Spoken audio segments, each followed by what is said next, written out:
దేవుడే మనలో ఉంటే, ఆయన సన్నిధి మనకు ఉంటే, ఆయన సన్నిధిని మనము కలిగి ఉన్నప్పుడు నీవు ఏదైతే నోరు తెరచి ప్రభుని అడుగుతావో అది నీకు అనుగ్రహించబడుతుంది. అంటే నువ్వు ఏదైతే ప్రార్థన చేస్తావో అది పొందుకోగలుగుతావు.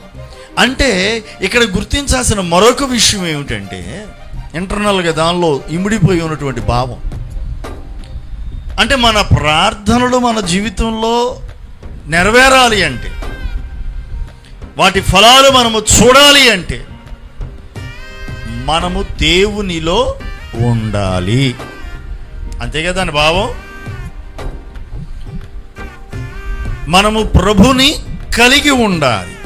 ప్రభుని వెంబడించే వారిగా మనం ఉన్నప్పుడు ఖచ్చితంగా